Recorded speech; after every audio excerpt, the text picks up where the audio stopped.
Hey everyone, it's time for Quick Hitters, your fastest 3 minutes in sports right here at the Chat Sports Studios.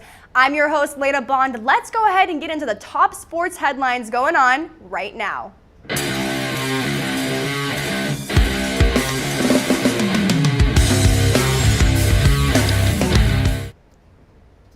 A federal appeals court cleared the way Thursday for the NFL to impose a 6-game suspension on Dallas Cowboys star running back Ezekiel Elliott over the domestic violence allegations that surfaced in the spring of 2016.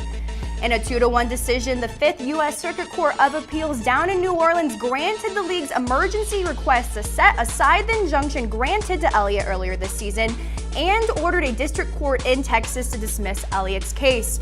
The NFL announced that the suspension is effective immediately, though further appeals are possible with Elliott and the Cowboys on bye this week. By league rules, Elliott is not allowed to contact the team or participate in team activities until November 23rd.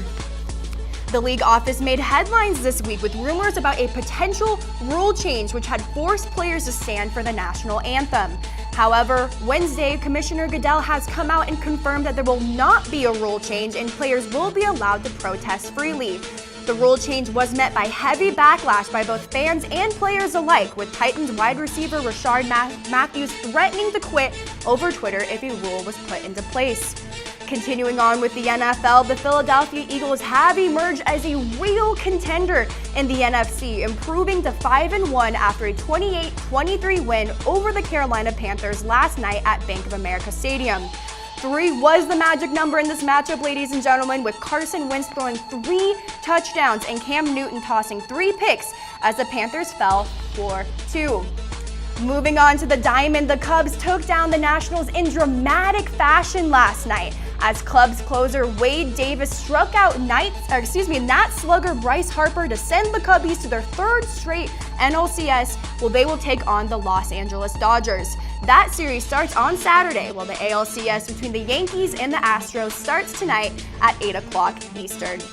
Meanwhile, in the world of college athletics, the NCAA Committee on Infractions announced this morning that there was not enough evidence to conclude academic violations in the UNC case. UNC was originally under investigation by the NCAA for creating so-called phony classes that had little to no homework or attendance requirements for their athletes to take during the academic year. With that being said, no findings, no punishment, folks.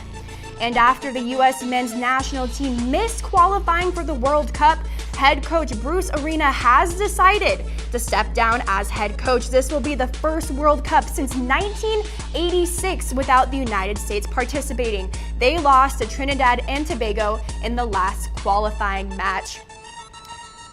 All right, guys, that is all the time we have for you today. Go ahead and follow me on Twitter and Instagram at Lena Bond Sports, and go ahead and hit that follow button for Chat Sports too to be kept up with all the latest and greatest going on in sports right now. I'm your host, Lena Bond. That was Quick Hitters. Thanks for tuning in.